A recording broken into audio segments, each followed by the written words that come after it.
So you say Christopher Krebs was way out of his lane when he claimed there was no corruption in the 2020 presidential election. Given your experience working at the DHS, why was Krebs out of line to say that? So it comes down to a couple of things. He said no foreign interference, and he said it's the most secure election we've had. So let me take them one by one. It was the most secure election we have because the last administration didn't focus on it. So any improvement's going to be better. That said, they did make a lot of advancements over the past 2 or 3 years, working with Five Eyes, international partners, intel agencies, and state and locals. So credit to them for that. But to come out and say that there was no foreign interference is at best a half truth, and at worst, it may be a partisan-like statement. And let me tell you why. Number one, in October, ODNI came out and said that the Iranians had hacked a couple of voter registration databases and then used that to send spoofing emails to certain voters. So obviously there's been some interference. Two, to suggest that in a week we have all the information needed to identify if there was a successful breach or not inside the United States or as a foreign interference.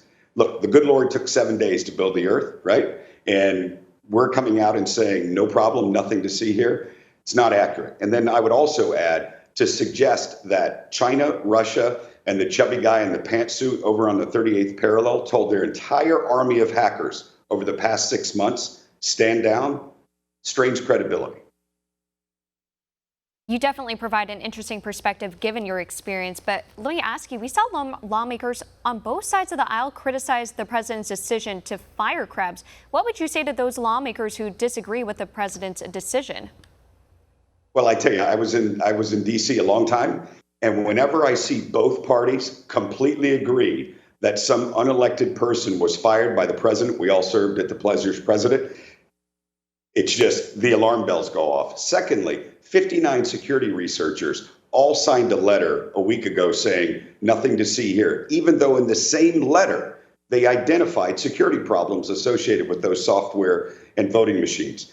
Also, there was a security consortium right about the same time through the CISA website that said nothing to see here, no problems. Whenever that many group of people plus mainstream media all say there's no problem, look, in the world of cyber, there's a thing we like to call indicators of compromise. And what Sidney Powell and Rudy have presented, now granted, we want to see more facts, we want to see it on the table, are, in my world, indicators of compromise. And then what we do the investigations. We dig into it. And one of the things I'd love to see Sidney and Rudy do is they need to talk to both at Dominion and over at Smartmatic, who are the product managers, who are the lead engineers, who are the lead developers, and who are the lead testers. Those are all people directly involved in what software features are made available and testing those features before they're out. One of the things I would want to know is, can you change a vote, whether it's inside the company on the software or out at a state location where these machines are? No one is asking those questions. And I'd love to see Sidney and Rudy, as part of their investigation, at least talk to those individuals, because I think it's going to be a more difficult road to be able to identify if there were issues without talking to some of the individuals directly involved in the code and making of those voting machines. What needs to happen in order for Americans to have faith in the election process moving forward? Well, I'll leave the manual counting process to the side. Let me stay on the cyber side. So number one, I would get access to all of the software and voting machines immediately, right? And then I would have a team of forensics people go through not only all of the code, but the log data. I don't want to get too nerdy here, but the log data will basically let an investigator know what happened in the machine with the software, and was there any outside connections. Like, for example, I think Rudy or Sidney has said something about data went to Germany.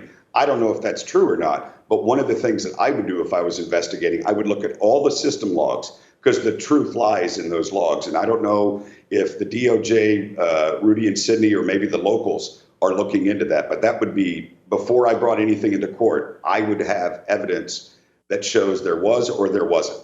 Want to see more videos like this? Visit OANN.com for immediate access to all the clips you've been waiting to see.